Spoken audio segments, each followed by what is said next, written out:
Hello friends. आज हम करेंगे रियल एंड कॉम्प्लेक्स एनालिसिस के यूनिट नंबर 1 के MCQs.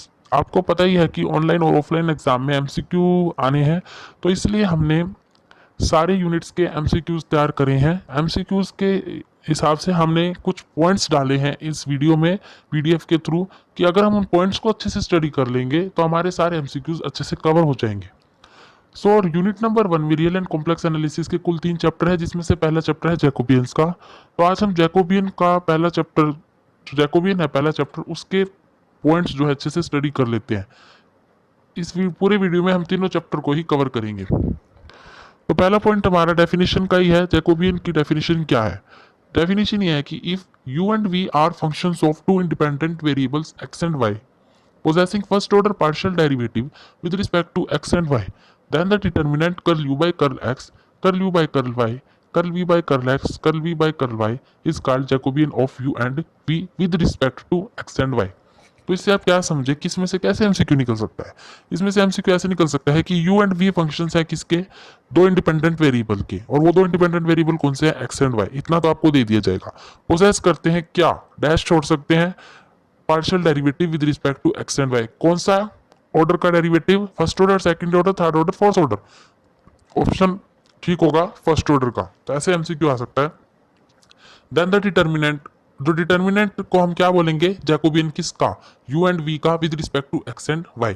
If u and v are functions of two independent variable x and y possessing first order partial derivative with respect to x and y, then the determinant curl u by curl x, curl u by curl v, curl v by curl x, curl v by curl y is called Jacobian of u and v with respect to x and y। तो ये थी इसकी definition. Definition से ही MCQ दो निकल सकते हैं। आगे है कि हम जैकोबियन पढ़ रहे हैं तो इसको हम डिनोट किससे करेंगे? तो डिनोट करेंगे फ्रेंड्स हम इसको कर्ल u ब्रैकेट में कर्ल ब्रैकेट के बाहर कर्ल ब्रैकेट के अंदर यूवी अपॉन में कर्ल ब्रैकेट में एक्स वाई, या तो इसे डिनोट करेंगे या डिनोट करेंगे जे ब्रैकेट में यूवी अपॉन एक्स वाई। ये है हमारी जैकोबियन को डिनोट करने की नोटेशन। आगे हम करेंगे, अभी तो हमने दो फंक्शंस का पढ़ा यूवी का, अब हम मान लीजिए तीन फंक्शन आ जाए और उसी का ही कोई एमसीक्यू बनकर आ जाए तो कैसे करेंगे? देखिए, Jacobian of three functions u v and डब्ल्यू with respect to x y and z. इसमें फंक्शंस भी तीन है और इंडिपेंडेंट वेरिएबल्स भी तीन है। इज दैट डिटर्मिनेंट, वो क्या होगा डिटर्मिनेंट जो हमें स्क्रीन पर दिखाई दे रहा है? Curl you bye curl x, curl you bye curl Y, curl you bye curl Z, curl we by curl x, curl we by curl Y, curl we by curl Z, curl W bye curl x, curl W bye curl Y, curl W bye curl Z. The Jacobian is usually denoted by, अब तीन functions और तीन ही independent variables हैं, उनके Jacobian को denote करने की कौन सी नोटेशन है? कर्ल ब्रैकेट में यूवी डब्ल्यू अपॉन कर्ल ब्रैकेट में एक्स वाई जेड, और बाहर जे ब्रैकेट के बाहर जे ब्रैकेट के अंदर यूवी डब्ल्यू अपॉन में x Y z. So friends, अब आप वीडियो देखते देखते स्क्रीन का कैप्चर स्क्रीनशॉट लेने मत लग जाना, क्योंकि इस वीडियो का जो पीडीएफ है, वीडियो के अंदर जो पीडीएफ है वो आपको मैं नेक्स्ट वीडियो में ऑब्टेन करवा दूंगा। उस वीडियो के डिस्क्रिप्शन में आप देख लेना।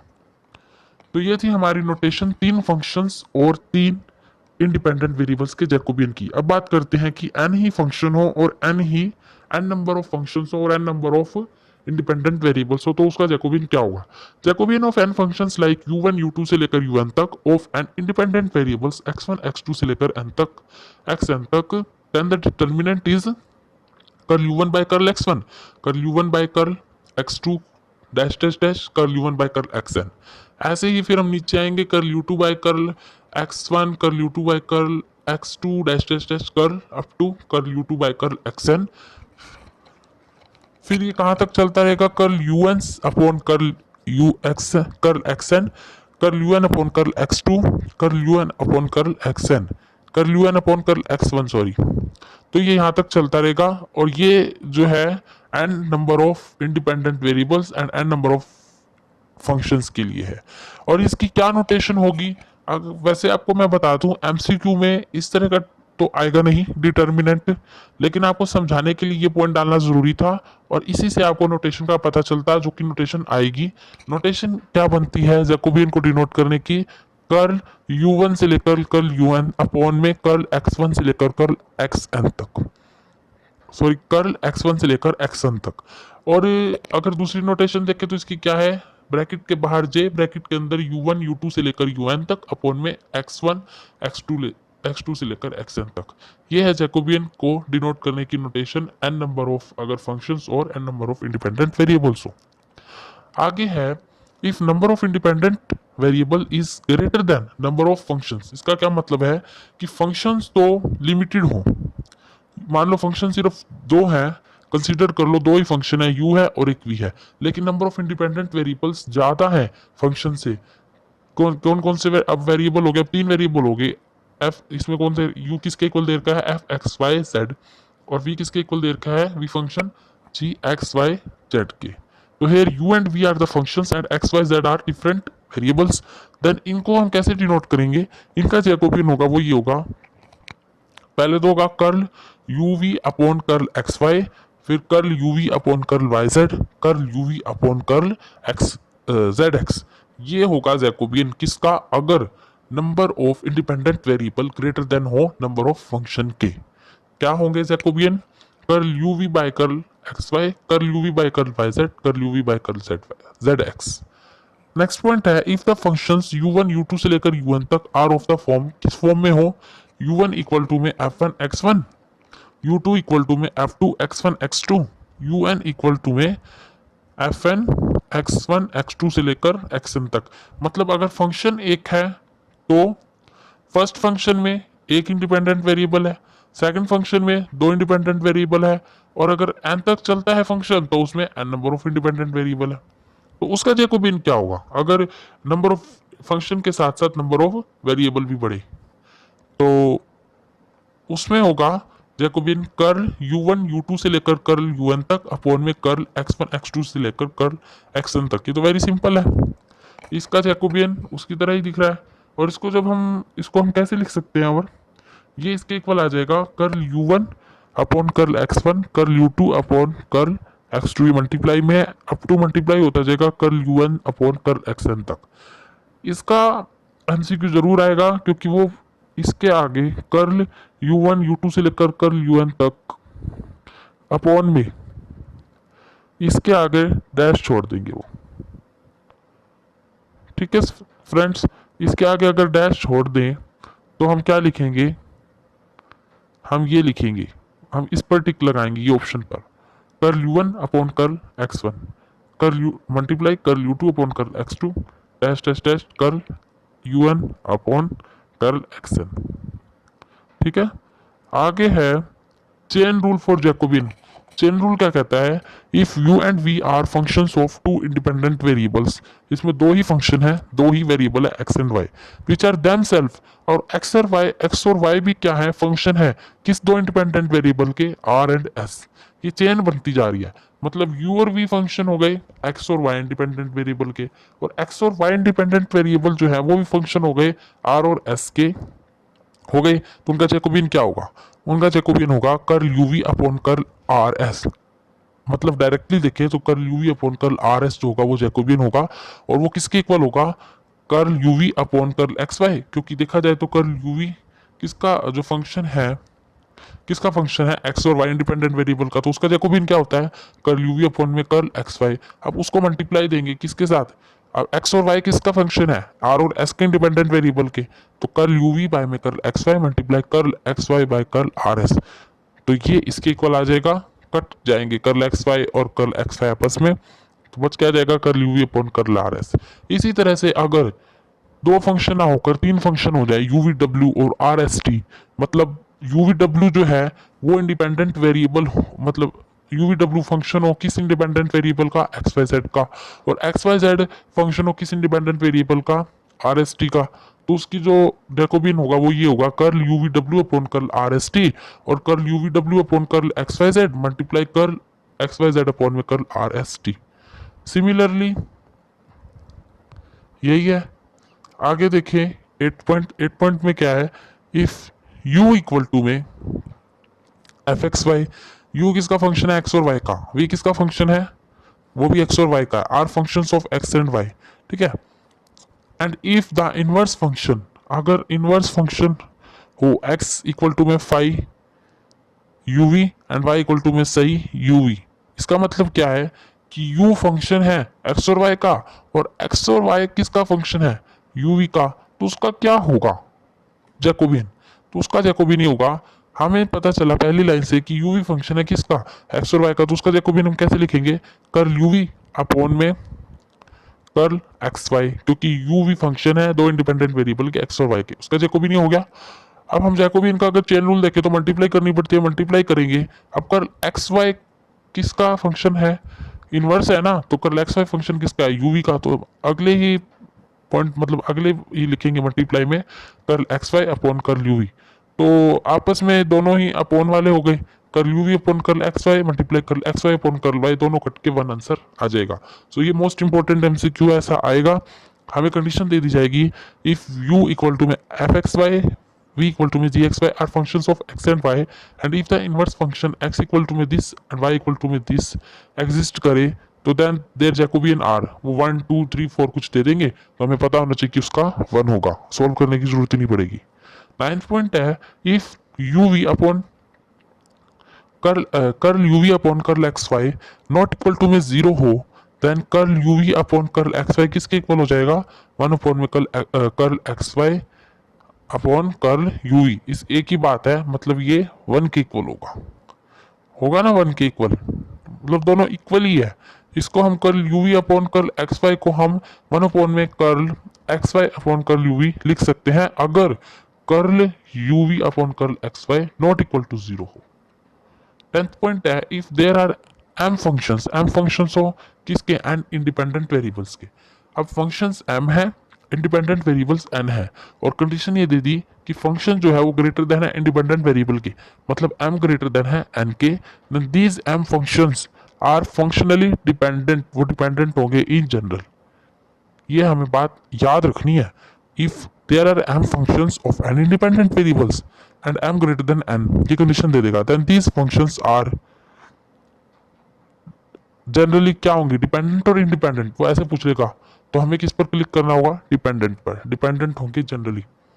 आगे लिखा है the M functions u1 u2 से लेकर um तक of n independent variables x1 x2 x3 से लेकर xn तक आर सैट टू बी, क्या बोलेंगे उसको, फंक्शनली डिपेंडेंट। इफ का बोलेंगे देयर एग्जिस्ट ए रिलेशन, अगर एक रिलेशन एग्जिस्ट करे, किस फॉर्म का, डैश छोड़ देगा और 4 रिलेशन दे देगा, उसमें से सही रिलेशन ये है, एफ u1 u2 से लेकर um तक इक्वल टू में 0। इस रिलेशन को हमने याद रखना है, अगर m फंक्शंस हो और n इंडिपेंडेंट वेरिएबल्स हो, m फंक्शन ग्रेटर देन हो n से, तो उस केस में जो रिलेशन एग्जिस्ट करेगा वो कौन सा करेगा, एफ u1 u2 से लेकर um तक इक्वल टू में 0 होगा। आगे है द एन फंक्शंस, जो एन फंक्शंस है कौन से, u1 u2 un तक of n independent variables x1 x2 से लेकर xn तक are functionally dependent if curl u1 u2 से लेकर un तक अपॉन में कर्ल x1 x2 से लेकर xn तक 0 के इक्वल हो। क्या मतलब है इस बात का, कि n फंक्शंस हैं और n ही इंडिपेंडेंट वेरिएबल है, और वो फंक्शनली क्या रहेंगे, डिपेंडेंट। कब, 4 कंडीशन दे देंगे, उसमें से सही कंडीशन कौन सी है, जब कर्ल u1 u2 से लेकर कर्ल un तक अपॉन में कर्ल x1 x2 से लेकर xn तक इक्वल टू में 0 होंगे। आगे है 12th पॉइंट, लास्ट पॉइंट है इस चैप्टर का, if u v are two functions, u v 2 functions हैं किसके, 3 इंडिपेंडेंट वेरिएबल्स के। अब क्या है, फंक्शन 2 है, इंडिपेंडेंट वेरिएबल कितने आ गए, 3, x Y z. These function are functionally dependent कब रहेंगे, जब ये कंडीशन सेटिस्फाई होगी, और वो 4 कंडीशन हमें मिल सकती है ऑप्शनों में। तो वो क्या क्या है, कंडीशन ये है, if curl u v upon curl x y equal to में curl u v upon curl y z equal to में कर्ल यूवी अपॉन में कर्ल जेड एक्स, पीछे भी पढ़ा था हमने, ये किसके इक्वल टू आने चाहिए, 0 के इक्वल, तभी फंक्शन डिपेंडेंट रहेगा। फंक्शनली ये जो u v are two functions of 3 independent variables के, ये जो फंक्शन है वो डिपेंडेंट कब रहेगा, जब वो इस कंडीशन को सेटिस्फाई करेगा। अगर इस कंडीशन में कि तीनों 0 के इक्वल है, अगर इसमें से एक भी 0 के इक्वल नहीं रहता, तो वो फंक्शन डिपेंडेंट नहीं रहेगा। इसी लाइन में यही लिखा है, but if at least one of the above is not equal to 0, इन तीनों में से अगर एक भी 0 नहीं रहता, तो then the function are not functionally dependent. अब करते हैं chapter number 2, beta and gamma functions. तो सबसे पहले हम बीटा फंक्शन को स्टडी करेंगे। बीटा फंक्शन की डेफिनेशन है द फर्स्ट यूलियन इंटीग्रल। अब वो इंटीग्रल क्या है? इंटीग्रेशन लिमिट है 0 से लेकर 1 तक x की power m-1 multiply 1 minus x की power n-1 dx where m greater than 0 n greater than 0 is called a beta function and is denoted by bmn। सो हमें ये वाला जो हमारा बीटा फंक्शन का ये पॉइंट है हमको पूरा ध्यान से याद रखना पड़ेगा। मतलब बीटा फंक्शन को हम इस डेफिनेशन से डिनोट करते हैं। द फर्स्ट यूलियन इंटीग्रल है, जो फर्स्ट यूलियन इंटीग्रल है लिमिट 0 से लेकर 1 तक, किसकी इंटीग्रेशन फिर लिमिट रखनी है 0 से लेकर 1 तक x की power m-1 multiply 1 minus x की पावर n-1। इसको हम बोलेंगे बीटा फंक्शन। लेकिन कंडीशन क्या है? m greater than 0 n greater than 0, ये इसकी कंडीशन है। उसको हम बीटा फंक्शन बोलेंगे और उसको डिनोट किससे करेंगे? bmn से। ये एमसीक्यू में जरूर आएगा, ये आपको याद रखना पड़ेगा। क्या? इंटीग्रेशन 0 से लेकर 1 तक बीटा फंक्शन के लिए x की power m-1 multiply 1 minus x की power n-1 m and n are greater than 0। आगे प्रॉपर्टीज क्या है बीटा फंक्शन की? कुछ प्रॉपर्टीज है, उसमें से एक प्रॉपर्टी है सिमेट्री ऑफ बीटा फंक्शन। मतलब जो बीटा फंक्शन है वो सिमेट्रिकल रहता है। कैसे? बीटा फंक्शन की नोटेशन है बी एम एन, वो किसके इक्वल टू में होगा? बी एन एम के। ये सिंपल है, याद रखना। अब अनदर फॉर्म, अब हम बीटा फंक्शन को और किस तरह से लिख सकते हैं? मतलब बी एम एन को आगे हम बी एम एन से ही डिनोट करेंगे। इसको किस तरह से लिख सकते हैं? अगर हम इसकी लिमिट 0 से 1 ना लिखकर 0 से इन्फिनिटी लिखे तो कैसे लिखेंगे? तो इसको हम ऐसे लिखेंगे, इंटीग्रेशन 0 से लेकर इन्फिनिटी तक x की पावर m-1 अपॉन में 1 प्लस एक्स की power m plus n dx, ये किसके इक्वल टू में होगा? इंटीग्रेशन 0 से लेकर इन्फिनिटी तक लिमिट x की पावर n-1 अपॉन में 1 प्लस एक्स की पावर m प्लस n। एक बार पावर में जाएगा x की में m-1, एक बार जाएगा n-1, ये दोनों इक्वल टू में होंगे जहां पर m और n ग्रेटर देन होंगे 0 के। जो हमने ऊपर पढ़ा था जिसकी लिमिट 0 से लेकर 1 थी, वो थी x की पावर m-1 इंटू में 1 माइनस एक्स की पावर n-1। अब जो नीचे हम पढ़ रहे हैं 0 से लेकर इन्फिनिटी तक जो लिमिट है उसका है x की पावर m-1 अपॉन में 1 प्लस एक्स की power m plus n equal to में इंटीग्रेशन 0 से लेकर इन्फिनिटी तक लिमिट x की पावर n-1 अपॉन में 1 प्लस एक्स की power m plus n dx where m and n are greater than 0। अगर ये ना आकर वो एक और नोटेशन दे दे बीटा फंक्शन की बी एम एन, और किसके इक्वल होता है फैक्टोरियल में देखे तो m-1 का फैक्टोरियल मल्टीप्लाई n-1 का फैक्टोरियल अपॉन में m प्लस n-1 का फैक्टोरियल, ये भी इक्वल टू में होता है बीटा फंक्शन के।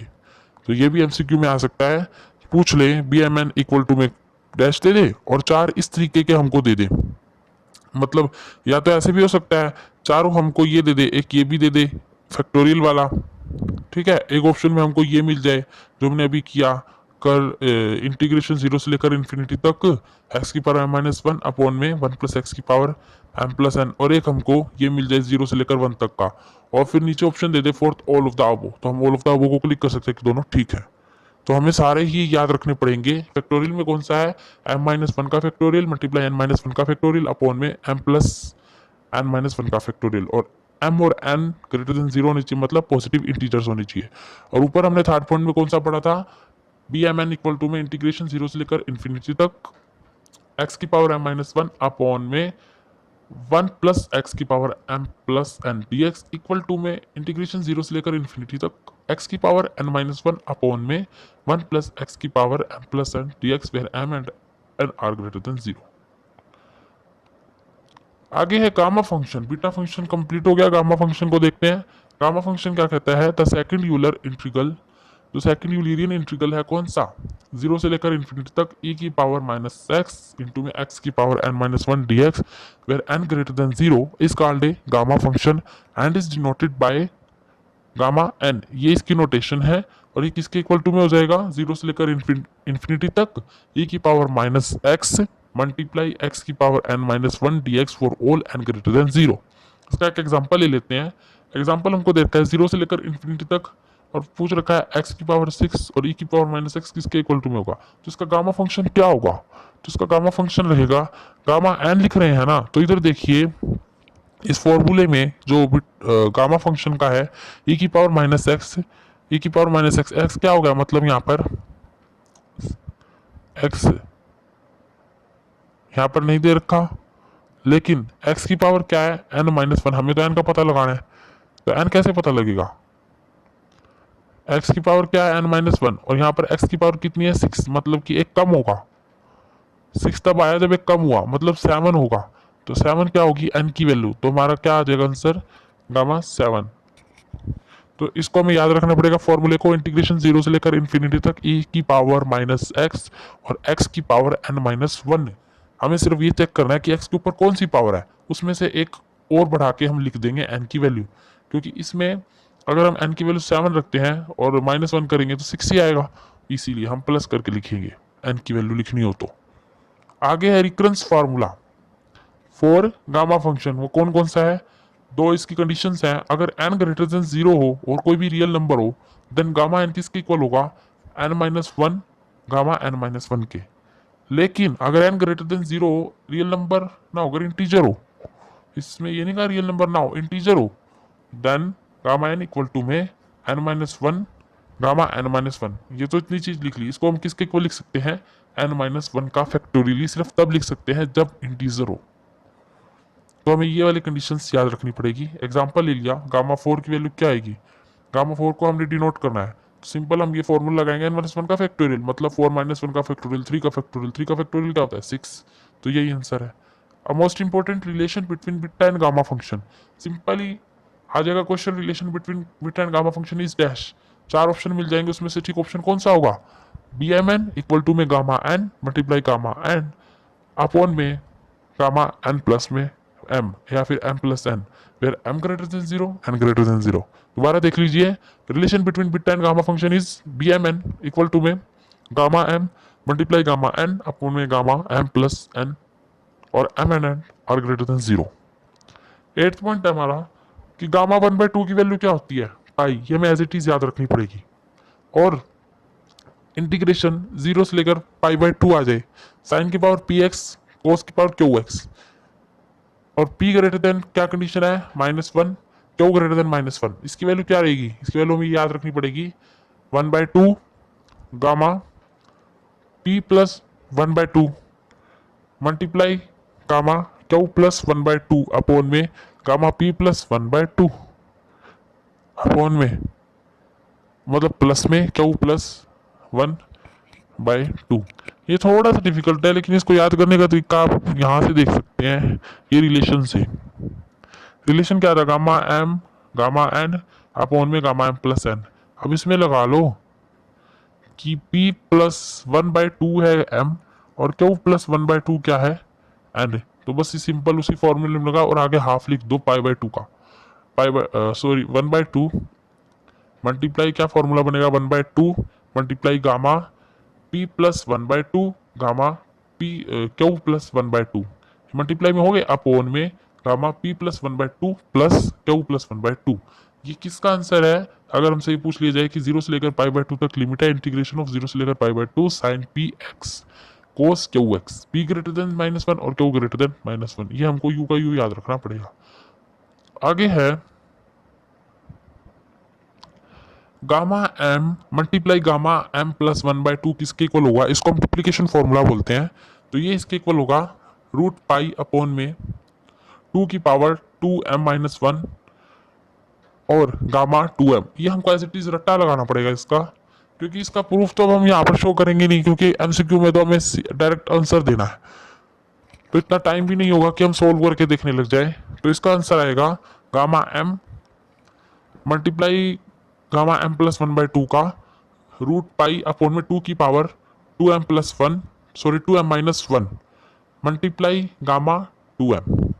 आगे है गामा वन बाई फोर की value, gamma one by four multiply gamma one by three by four की वैल्यू क्या होती है, वो होती है रूट टू मल्टीप्लाई पाई, किसकी किसकी वैल्यू है root two multiply by pi gamma one by four multiply gamma three by four की वैल्यू है रूट टू पाई। और ट्वेल्थ पॉइंट हमारा last point gamma n plus one by two, n plus one by two किसके equal होगा, ये equal to में होगा root pi gamma 2n plus 1 upon में 2 की पावर 2n, 2 की power 2n gamma n plus 1। इसको याद करने के लिए आप ऊपर वाले फार्मूले को थोड़ा मैच कर सकते हैं जो 10th पॉइंट में है, gamma m multiply gamma m plus 1/2 equal to में पाई अपॉन में 2 की पावर 2m माइनस 1 मल्टीप्लाई में गामा 2m है। इसको हम इसे मैच करके लिख सकते हैं, बट अलग है ये। इसमें सिर्फ पूछा गया है गामा n प्लस 1/2 की वैल्यू क्या रहेगी, तो वैल्यू रहेगी रूट पाई अपॉन में, पहले root pi multiply gamma 2n plus 1 upon में 2 की पावर 2n मल्टीप्लाई में गामा n प्लस 1। आगे चैप्टर नंबर 3, लास्ट चैप्टर इस यूनिट का, ये थोड़ा सा डिफिकल्ट भी है और बड़ा भी है, तो इसको ध्यान से समझिए। लेकिन अगर हम उन 2 चैप्टर को भी अच्छे से क्लियर कर लेते हैं तो कम से कम 40 में से इतने एमसीक्यू अटेम्प्ट आराम से हो जाएंगे कि अब हम इस चैप्टर को ना भी अगर करें तो पास हो सके। तो डबल एंड ट्रिपल इंटीग्रल हमारा लास्ट चैप्टर है इस यूनिट का। तो डेफिनेट इंटीग्रल क्या होता है पहले हम ये पढ़ेंगे। डेफिनेट इंटीग्रल होता है an integral express as the difference between the values of the integral at specified upper and lower limits of the independent variable. ये सिर्फ मैंने इंफॉर्मेशन के लिए डाला है, इसका एमसीक्यू नहीं आएगा। डेफिनेशन है इंटीग्रल की, डेफिनेट इंटीग्रल की, एन इंटीग्रल एक्सप्रेस, वो इंटीग्रल जिसको हम एक्सप्रेस कर सके किस फॉर्म में, difference between the values of integral at specified upper and lower limit. Integration में 2 लिमिट्स होती है, अपर एंड लोअर लिमिट्स, उनके बीच को जो डिफरेंस, उनकी वैल्यू का जो डिफरेंस होगा इंडिपेंडेंट वेरिएबल्स का, वही डेफिनेट इंटीग्रल होगा।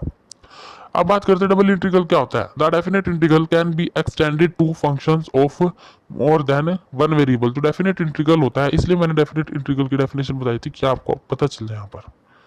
जो डेफिनेट इंटीग्रल होता है उसको हम एक्सटेंडेड कर सकते हैं किस फंक्शन तक, मोर देन वन वेरिएबल के फंक्शन तक। जैसे एग्जांपल ले लीजिए, एक फंक्शन है जिसके 2 वेरिएबल्स है, z इक्वल टू में fx y, ठीक है, दैट फंक्शन हो गया x y, उसके 2 वेरिएबल हो गए। The double integral of the function fx y, function of fx y is denoted bye double integration, नीचे r लिखेंगे fx y dA, ठीक है, और dA की वैल्यू क्या होगी dx dy, याद रखनी पड़ेगी। तो इसका एमसीक्यू आ सकता है कि डबल इंटीग्रेशन को हम कैसे डिनोट करते हैं। 4 ऑप्शन मिल जाएंगे, उसमें हमको एक ये ऑप्शन ठीक होगा, डबल इंटीग्रेशन नीचे r, फर्स्ट वाले के पैर में r fx y dA where. और एक एमसीक्यू ये भी आ सकता है कि हमको इसकी नोटेशन दे दी जाए, वेयर डी इक्वल टू में किसकी इक्वल होगा, dA dx dy के equal, where r is the region. r क्या है, रीजन है किसका, integration in X Z Y का, क्योंकि हम ये 2 डायमेंशन में एरिया निकालने के लिए यूज करते हैं सब डबल इंटीग्रेशन का। Double integration r fx y dA equal to में, और ये किसके इक्वल टू हो सकता है, limit n tends to infinity delta A tends to 0, summation r equal to में 1 से लेकर n तक f x r y r delta A R. तो ये वाली जो इक्वेशन हमको याद रखनी पड़ेगी, हो सकता है इसका एमसीक्यू बनकर आ जाए। उसमें से 4 ऑप्शन दे दें, ये ऑप्शन ठीक होगा, limit n tends to infinity summation r equal to में 1 से लेकर n तक f x r y r multiply delta A R. Note ये है कि जो लिमिट है ऑफ द वो इक्वेशन, इस इक्वेशन की जो लिमिट है n टेंड्स टू इन्फिनिटी जो बताई, एग्जिस्ट तभी करेगी जब function F x Y is continuous हो इन रीजन आर। जो लिमिट है, जो ऊपर वाली इक्वेशन बताई है, ये वाली इक्वेशन में, ये कब एग्जिस्ट करेगी, जब वो फंक्शन कॉन्टिन्यूज हो आर रीजन के अंदर। आप पढ़ते हैं properties proved from definition of double integrals, कुछ प्रॉपर्टीज जो प्रूव हुई हैं। क्या प्रॉपर्टीज है वो देखिए, double integration R F x Y f1 X Y plus f2 X Y, इसमें 2 फंक्शन की बात होगी, dA इक्वल टू में डबल इंटीग्रेशन, किसके इक्वल टू में होगा, डबल इंटीग्रेशन। इसमें देखिए ए जो फर्स्ट पॉइंट में है, राइट हैंड साइड में जो है डबल इंटीग्रेशन बार है और ब्रैकेट में f1 X Y plus f2 X Y है। जिसका आंसर आएगा वो क्या आएगा, डबल इंटीग्रेशन, इसको खोल के लिख देंगे, double integration f1 X Y dA plus में डबल इंटीग्रेशन और नीचे r f2 X Y dA। ये सिंपल है, जैसे हम किसी भी मल्टीप्लिकेशन वाले फॉर्मूले को खोलते हैं, यही कर रखा है। आगे दे रखा है नेक्स्ट पॉइंट में double integration r f x Y dA, ये पूछ ले जाए किसके इक्वल है, तो किसके इक्वल लिखेंगे, double integration r1 f x Y, इसमें हम r1 r2 लेंगे, रीजन 1 और region 2, r1 f x Y dA plus में double integration r2 f x Y dA। ये हमको 2 पॉइंट्स याद रखने पड़ेंगे, क्योंकि किसी भी पॉइंट का कोई भी एमसीक्यू आ सकता है। ठीक है फ्रेंड्स, तो फर्स्ट पॉइंट हमारा ये था, डबल इंटीग्रेशन बाहर और ब्रैकेट के अंदर f1xy plus f2xy dA equal to में किसके हो गया, मल्टीप्लाई कर देंगे simple double double integration f1xy dA plus में डबल इंटीग्रेशन f2xy dA। लेकिन नेक्स्ट पॉइंट में अलग है, नेक्स्ट पॉइंट में हम r1 r2 देखेंगे। ऊपर हमने दो फंक्शन माने थे, इसमें हम फंक्शन सेम रखेंगे, रीजन अलग रखेंगे, रीजन अलग रखेंगे। Double integration r F x Y D A equal to में double integration r1 f x Y D a plus double integration r2 f x Y D a. आगे आता है हमारा इवेल्युएशन ऑफ डबल इंटीग्रल्स। अब हम इसको evaluate कैसे करते हैं। If r is region bounded by curves y equal to में एफ एक्स वाई, अगर कोई रिजाइन है तो उसके अंदर कर्व्स होंगी। कौन सी कर्व्स है, किस रिजाइन, जो रिजाइन है वो किससे बाउंडेड है, कौन सी कर्व है, y इक्वल टू में f1x और y इक्वल टू में f2x। x की वैल्यू क्या है, a है, और x की वैल्यू b है। ये इंपॉर्टेंट है, x की वैल्यू a भी है और x की वैल्यू b भी है। तो हम इसको कैसे डिनोट करेंगे, इसको डिनोट करेंगे double integration r F x Y D A equal to में, पहले हम लगाएंगे एक इंटीग्रेशन और वैल्यू रखेंगे x की, दोनों x की a और b, फिर रखेंगे ब्रैकेट, ब्रैकेट में फिर एक इंटीग्रेशन लगाएंगे और वो जो दो फंक्शन है f1x और f2x वो रखेंगे, और फिर इसके अंदर यही चीज लिख देंगे fxy। लेकिन जब हम पहले इंटीग्रेशन करेंगे तो dy के रिस्पेक्ट में करेंगे, dx को ऐसे ही रखेंगे, बाहर ब्रैकेट के dx रखेंगे, where the integration with respect to y is performed first. इस इक्वेशन में हम सबसे पहले y के रिस्पेक्ट में इंटीग्रेशन पहले करेंगे और x को कांस्टेंट रखेंगे, फिर जब हम ब्रैकेट खोलेंगे ना फिर हम x के रिस्पेक्ट में करेंगे। तो एक बार दोबारा पढ़ लेते हैं, ये क्या कह रखा है, if r is a reason bounded by curves, कौन सी कर्व्स हैं, y इक्वल टू में f1x, y इक्वल टू में f2x। जैसे y जो दो कर्व्स दो के इक्वल है, f1x के भी और f2x के भी, ऐसे ही x भी दोनों के इक्वल है, a के और b के। तो इसका इंटीग्रेशन हम कैसे लिखेंगे, डबल इंटीग्रेशन कैसे लिखेंगे, double integration r F x Y D A equal to में पहले लगाएंगे बाहर एक इंटीग्रेशन, एक इंटीग्रेशन लगाएंगे तो हम बाहर अगर हम x को रख रहे हैं तो x की ही लिमिट्स रखेंगे a और b, जो x की वैल्यू थी, और ब्रैकेट के अंदर हम y के रिस्पेक्ट में करेंगे तो फिर से इंटीग्रेशन का साइन लगाएंगे, और जो y की वैल्यूज थी f1x और f2x उनको हम एज ए लिमिट रखेंगे F x Y D Y. फिर हम पहले y के रिस्पेक्ट में करेंगे तो हम पहले y को पहले रखेंगे और ब्रैकेट के बाहर dx रखेंगे। अगला पॉइंट है, if r is a region, अगर r कोई रीजन है bounded by the curves x equal to में f1y, x इक्वल टू में f2y। अब उल्टा हो गया, उसमें y इक्वल टू में f1 x था ना, अब इसमें क्या हो गया, इसमें x इक्वल टू में f1y और x किसके इक्वल है f2y के, और y इक्वल टू में c और y इक्वल टू में d। देन उसका इंटीग्रेशन कैसे होगा, सिंपल है, double integration r F x Y D A equal to में पहले हम किसके रिस्पेक्ट में करेंगे, अब हम पहले करेंगे x के रिस्पेक्ट में, तो x के रिस्पेक्ट में करेंगे तो बाहर हम y को रखेंगे, तो इंटीग्रेशन का साइन लगाएंगे और y की वैल्यू रखेंगे c और d, उनको एज ए लिमिट रखेंगे, वो लिमिट रखती c और d, और फिर अंदर ब्रैकेट के अंदर क्या डालेंगे f1y f2y जो कि x की वैल्यूज है, फिर लिखेंगे fxy, फिर लिखेंगे dx और बाहर dy। तो वही बात कह रखी है, where the integration with respect to x is perform first and treating y as constant.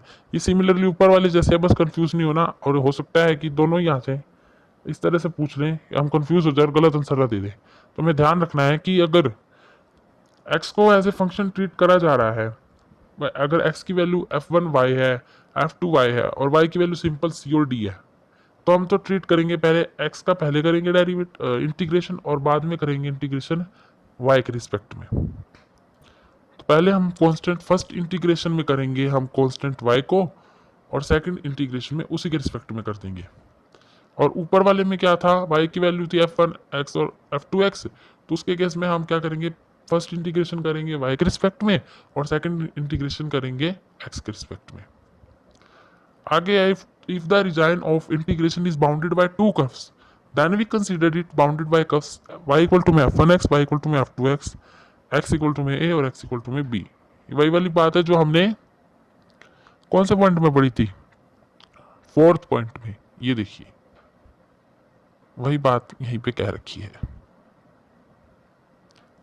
Seventh point हमारा, when y1 y2 are functions of x, y1 y2 functions हैं किसके, x के, और x1 x2 क्या है, कांस्टेंट है, ठीक है। y1 y2 फंक्शंस हो गए किसके x कोई भी इंडिपेंडेंट वेरिएबल है और x1 x2 कांस्टेंट है। Then F x Y is the first integrated. तो पहले क्या होगा, एफ एक्स वाई जो है पहले इंटीग्रेट किया जाएगा किसके रिस्पेक्ट में, y के रिस्पेक्ट में, और x को फिक्स्ड रखेंगे within the limits y1 and y2। Then resulting expression is, जो रिजल्टिंग एक्सप्रेशन आएगा फर्स्ट इंटीग्रेशन करने के बाद उसको हम दोबारा इंटीग्रेट करेंगे x के रिस्पेक्ट में with in the limit x1 and x2। समझ में आई बात? इस इक्वेशन से समझ जाइएगा। इक्वेशन I1 किसके इक्वल टू आ जाएगा, पहले इंटीग्रेशन का साइन लगाया ब्रैकेट के बाहर, रखा x1 और x2 की लिमिट, फिर अगली रेक्टेंगल जो मतलब अगली जो ब्रैकेट है उसके अंदर रखा हमने इंटीग्रेशन y1 और y2 की लिमिट्स f(x, y) पहले हम dy के रिस्पेक्ट में करेंगे और जो हमारा रिजल्ट आएगा उसको हम dx के रिस्पेक्ट में करेंगे और लिमिट क्या रखेंगे, x1 और x2। यही इस पे कह रखी है बात। दोबारा पढ़ते हैं। when y1 and y2 are the two functions of x and x और x1 और x2 कांस्टेंट है, then f(x, y) जो हमें f(x, y) का इंटीग्रेशन करना है वो फर्स्टली कैसे इंटीग्रेट किया जाएगा, y के रिस्पेक्ट में, और उसकी लिमिट्स क्या रहेगी, अगर y के रिस्पेक्ट में किया जा रहा है तो उसकी लिमिट भी क्या रहेगी, y1 एंड और y2 और कांस्टेंट किसको रखेंगे हम, x को। लेकिन जो हमारा इंटीग्रेशन किया उसका जो रिजल्ट आया उसको हम दोबारा इंटीग्रेशन करेंगे x के रिस्पेक्ट में, और x के रिस्पेक्ट में इंटीग्रेशन कर रहे हैं तो उसकी लिमिट भी क्या रहेगी, x1 और x2। और यही कह रखा है where integration is carried from inner to outer, मतलब पहले इनर रेक्टेंगल का, जो दो रेक्टेंगल दिख रही है ना, पहले इनर रेक्टेंगल का इंटीग्रेशन किया जाएगा और फिर आउटर रेक्टेंगल का इंटीग्रेशन किया जाएगा। आगे है इसका उल्टा, क्या कह रखा है, when x1 and x2 are functions, अब x1 एंड x2 फंक्शंस है किसके, y के, और y1 and y2 are the constant, then f(x, y) is first integrated with respect to x के रिस्पेक्ट में इंटीग्रेशन करेंगे, y को कांस्टेंट रखेंगे, फिक्स्ड रखेंगे। देन लिमिट x1 किसके within the limit x1 and x2 के, then the resulting expression is integrated with respect to y within the limits y1 and y2। That's it. इसका answer क्या आ जाएगा, I2 equal to में limit पहले y1 से लेकर y2 तक और फिर लिमिट x1 से लेकर x2 तक f(x, y) dx पहले x के रिस्पेक्ट में होगा और फिर बाद में y के रिस्पेक्ट में, बिल्कुल उसका उल्टा है। ध्यान से आप पढ़ेंगे तो आपको अच्छे से समझ में आ जाएगा। आगे है, लेट कर लें कि f(x, y, z) be the continuous and single valued function. अब जो f(x, y) है, f(x, y, z) वो क्या मान लेंगे हम, continuous and single valued function है किसके, एक्स वाई जेड के। Let we be the bounded volume by surface S1 divide volume V। ये हम पढ़ रहे हैं ट्रिपल इंटीग्रल। अब यहाँ से स्टार्ट हो जाता है ट्रिपल इंटीग्रल और ये खत्म हो चुका हमारा डबल इंटीग्रल। ट्रिपल इंटीग्रल की पहले डेफिनेशन बता देता हूँ, ये ऊपर वाला पॉइंट लगता है गलत आ गया बीच में। The triple integral are essentially the same as the double integral. Triple integral भी सेम है डबल इंटीग्रल की तरह, बस हमने इसमें ऐड क्या करनी है, 3 डायमेंशन। उसमें हम 2D कर रहे थे, मतलब 2 डायमेंशन में हम एरिया निकाल रहे थे, इसमें हम 3 डायमेंशन में निकालेंगे। इसका एक्चुअली वो होता क्या है, it is the total mass of some 3 dimensional solid. Let f(x, y, z) be the continuous and single valued function. इसको हम समझते हैं, f(x, y, z) कॉन्टिन्यूस और सिंगल वैल्यूड फंक्शन मान लिया किनका, x, y and z variable का। Let v be the bounded volume. v क्या है, बाउंडेड वॉल्यूम है, किस सरफेस के द्वारा बाउंडेड है, S1 सरफेस के द्वारा, जो कि डिवाइड करता है वॉल्यूम को v के अंदर इनटू सब वॉल्यूम्स। जो v वॉल्यूम है उसको सब वॉल्यूम्स में डिवाइड करता है, कौन सा, डेल्टा v1 डेल्टा v2 से लेकर डेल्टा vn तक। Then the triple integral of x, y, z is defined as, triple integration में हमको ये नोटेशन याद रखनी जो मैं बता रहा हूँ। ट्रिपल इंटीग्रेशन इसके पैर में आएगा v, f(x, y, z) dv equal to में triple integration f(x, y, z) dx dy dz, क्योंकि dv की वैल्यू क्या होगी, dx dy dz की, और डबल इंटीग्रेशन के केस में dA था और उसकी वैल्यू थी dx dy। इसमें 3 आगे डायमेंशन तो x, y, z आ जाएंगे। और लिमिट कहाँ से एग्जिस्ट करेगी इसकी, n से लेकर इन्फिनिटी तक, समेशन i इक्वल टू में 1 से लेकर n तक f(xi, yi, zi) delta xi, yi, zi, where delta xi, yi, zi क्या है, ये क्या है, डेल्टा वॉल्यूम है किसका, वॉल्यूम ऑफ ith सब वॉल्यूम, जो हमने सब वॉल्यूम ऊपर देखे थे। इस पॉइंट में हमने पढ़ा था ना कि जो बाउंडेड वॉल्यूम है सरफेस का वो डिवाइड करता है किसको, वॉल्यूम को सब वॉल्यूम्स के अंदर, डेल्टा V1 V2, इसको हमने यहाँ पर VI से डिनोट कर लिया। एंड XI VI ZI क्या है, पॉइंट है किसके, सब वॉल्यूम के, जो पॉइंट है किसके अंदर के, सब वॉल्यूम के अंदर के। ये हमको मेन जो जो याद रखना है वो हमें सिर्फ ऊपर वाला पॉइंट याद रखना है, double integration V F x Y Z किसके इक्वल टू में होता है, TV F x Y D Z, F x Y Z TV किसके इक्वल टू में होता है, double integration F x Y Z D x D Y D Z, और जो ये लिमिट एन से लेकर इन्फिनिटी तक समेशन आई इक्वल टू में 1 से लेकर एन तक, f x I Y i z i f x और delta x I Y i z i. अगर ऐसा दे दे तो वो पूछ सकते हैं हमसे यहाँ पर delta x I, delta Y I और डेल्टा जेड आई क्या है, तो हम उसको लिख सकते हैं कि क्या है, volume of the ith sub volume, और एक्स आई वाई आई और जेड आई क्या है, any point in the sub volume. Substitution method for triple integrals, substitution method कौन सा है, when the X Y Z space is change to you we W space, ठीक है। In this case we make the following substitutions, X को किसके equal लिखेंगे, phi one you we डब्ल्यू, Y को लिखेंगे phi two you V W और Z को लिखेंगे phi three you we W, हमको ऐसी चीज याद रखने पड़ेंगे। Also dx dy dz is replaced, dx dy dz भी रिप्लेस्ड होंगे, कैसे रिप्लेस किए जाएंगे, डिटर्मिनेंट ऑफ जैकोबियन, जैकोबियन के जो जैकोबियन होता है उससे, तो क्या आएगा जैकोबियन का determinant, curl x by curl u, curl x by curl v, curl x by curl w, curl v, curl y by curl u, curl y by curl v, curl y by curl w, curl z by curl u, curl z by curl v, curl z by curl w का determinant.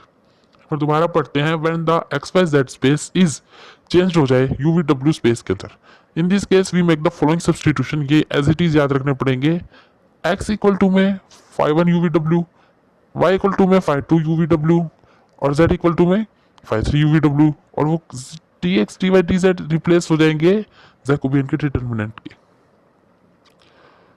Jacobian के determinant से replace हो जाएंगे। When Cartesian coordinates, जब Cartesian coordinates हो X Y Z are changed हो किसमें, cylindrical coordinates में, आर थीटा एंड जेड में, in this case we make the following substitution, इस केस में हम कुछ सब्सटीट्यूशन करेंगे, वो क्या होंगे, एक्स की जगह रखेंगे आर कोस थीटा, वाई की जगह रखेंगे आर साइन थीटा और जेड की जगह जेड ही रखेंगे।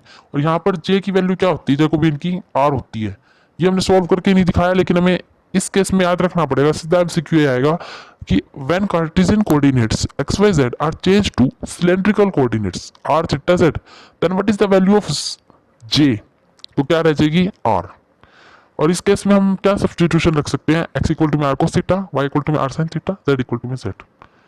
और इसकी क्या नोटेशन रहेगी, इसके ट्रिपल इंटीग्रल की, triple integration F x Y Z D x D Y D z, या फिर डी वी लिख लीजिए इसकी जगह, इसको हम किसके इक्वल लिखेंगे, ट्रिपल इंटीग्रेशन एफ एक्स की जगह आर कोस थीटा, वाई की जगह आर साइन थीटा, जेड की जगह Z, D x D Y D Z की जगह क्या लिखेंगे, आर कोस और थीटा, ठीक है।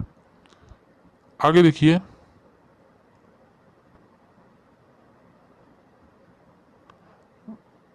आगे है when Cartesian coordinates x Y Z are change to spherical coordinates, पहले हमने पढ़ा सिलेंड्रिकल, स्फेरिकल जब इस पॉइंट पे हमने क्या पढ़ा, देखिए कार्टेशियन कोऑर्डिनेट चेंज हो सिलेंड्रिकल कोऑर्डिनेट्स में, अब क्या कह रहा है कि जब कार्टेशियन कोऑर्डिनेट चेंज हो किस में, स्फेरिकल कोऑर्डिनेट्स में, तो क्या रहेगी कंडीशंस, उस केस में हम फॉलोइंग सब्सटीट्यूशन करेंगे, x इक्वल टू में r sine theta cos phi, y equal to में r sine theta cos r sine theta sine phi और z इक्वल टू में आर कोस थीटा, ये हमें याद रखने पड़ेंगे। x की जगह करेंगे substitution r sine theta cos phi, y की जगह सब्सटीट्यूशन करेंगे r sine theta sine phi और z की जगह क्या करेंगे आर कोस थीटा। इसमें जैकोबियन की वैल्यू क्या होगी, जे की आर स्क्वायर साइन थीटा, ये याद रखना पड़ेगा। नेक्स्ट है application of double and triple integrals for finding area and volume of surfaces. ये सिर्फ एक ही एप्लीकेशन है, इसे ध्यान में रखिए। कंसीडर कर लीजिए कि रेक्टेंगल है, उसमें और भी साइड्स है, ए छोटा है एक्स से और बी बड़ा है एक्स से, और सी और डी और साइड्स हैं, चार साइड्स होती है ना, वाई बड़ा है किससे, सी से, लेकिन छोटा है किससे, डी से, तो इट्स एरिया क्या हो जाएगा इसका, बी माइनस से मल्टीप्लाई डी माइनस सी, हमें ऐसी चीज याद रखना है।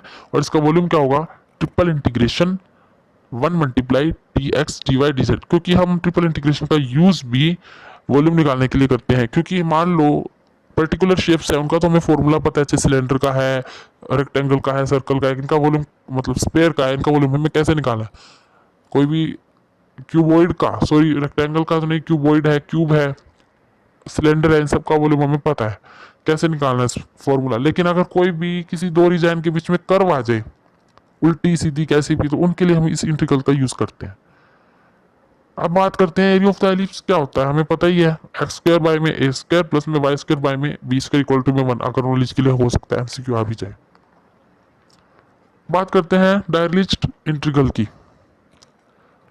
डिरिचलेट्स इंटीग्रल क्या है? द ट्रिपल इंटीग्रेशन एक्स की power p minus one, y की पावर m माइनस वन और z की power n minus one d x D Y D z equal to में gamma p gamma m gamma n upon में gamma p plus n, ये हमें relation दे रखा है, where v is the region of the given by x greater than equal to में 0, y greater than equal to में 0, z greater than equal to में 0। x plus Y plus Z जो होगा वो किसके लेस देन होगा? 1 के, उसको हम डिरिचलेट्स इंटीग्रल कहते हैं। तो डेफिनेशन आ सकती है कि डिरिचलेट इंटीग्रेशन का क्या रिलेशन है। बीच में हमें 3 रिलेशन दे दिए जाएंगे, तो उसमें हमको ये लिखना पड़ेगा, ट्रिपल इंटीग्रेशन एक्स की power p minus one, y की पावर माइनस वन, जेड की power n minus one d x D Y D z किसके इक्वल होगा? Gamma p gamma m gamma n upon में gamma p plus m plus n, 1 plus p plus m plus n, 1 भी add होगा। और v क्या है? Region है। इसमें हमें बताना है कि v क्या है? रीजन है, जो कि गिवन है किसके द्वारा? एक्स वाई जेड, जो कि ग्रेटर देन इक्वल टू में 0 के। और x plus Y plus Z क्या है? वो लेस देन इक्वल टू में होंगे 1 के, मतलब 0 और 1 के बीच में लाई करेगा x plus Y plus Z, उसको हम डिरिचलेट्स इंटीग्रल कहते हैं। 14 पॉइंट है हमारा, डबल इंटीग्रेशन डी एक्स की power m minus one, y की power n minus one d x D y equal to में किसके होगा? हमें रिजल्ट याद रखने हैं। सिंपल बात कहें तो gamma m gamma n upon में gamma 1 plus m plus n, ये सिंपल उसी की तरह है जो हमने ऊपर किया है, उसी की तरह है ये बिल्कुल ही। ऊपर हमने पढ़ा ट्रिपल इंटीग्रल x की power p minus one, y की power m minus one, z की power n minus one d x D Y D z. अब डबल इंटीग्रेशन है x की power m minus one, y की power n minus one d x D y, इसको हम equal to में रखेंगे gamma n multiply gamma n upon में gamma 1 plus m plus n। और मल्टीप्लाई में एक चीज और आएगी इसके, वो है h की power m plus n, with is region x y greater than equal to में 0, बट x प्लस y जो होगा वो लेस देन इक्वल टू में h है। h कोई भी वैल्यू हो सकती है, h की पावर लिखेंगे m प्लस n। अब है Liouville's extension of Dirichlet's integral. वो क्या एक्सटेंशन है? If X Y Z are all positive, X Y Z सारे पॉजिटिव हो जाए, such that h1 less than equal to X plus Y plus Z, और वो लेस देन इक्वल टू किसके? h2 के, मतलब x plus Y plus z lie करेगा between h1 and h2 के। Then triple integration F x plus Y plus z x की power p minus one, y की power m minus one, z की power m minus one d x D Y D z किसके equal to में होगा? Gamma p gamma m gamma n upon में gamma p plus m plus n। ऊपर हमने यही चीज पढ़ी थी, यही चीज हम थोड़ा सा उससे मिलता जुलता ही है ये वाला एक्सटेंशन भी। इस पॉइंट में भी हमने यही पढ़ा था, x की पावर p माइनस वन, बस फर्क इतना है कि इसमें दोबारा से किसका इंटीग्रेशन है? F x plus Y plus z का भी, x की power p minus one, y की power m minus one, z की power n minus one d x D Y D z equal to में gamma p gamma m gamma n upon में gamma p plus m plus n। Multiply में और चीजें भी है, वो क्या है? लिमिट इंटीग्रेशन, लिमिट है h1 से लेकर h2 तक, एफ एच मल्टीप्लाई h की power p plus m plus n minus one D H. ये रिलेशन रेयरली चांस है कि आपके एमसीक्यू में आए, बट मैंने इंफॉर्मेशन के लिए ये डाल दिया। सो स्टूडेंट्स, ये थे हमारे यूनिट 1 की सारे लेसन। तो फ्रेंड्स, उम्मीद है आपको ये कुछ तो समझ आ गए होंगे, ना भी आए हो तो आपको अगली वीडियो में, अगली जो यूनिट होगी उसमें मैं आपको इसका पीडीएफ ऑब्टेन करवा दूंगा, जिसमें आपको हेल्प हो जाएगी सारे फॉर्मूलोज को याद रखने की। थैंक यू फ्रेंड्स, मिलते हैं नई वीडियो में नए यूनिट के साथ।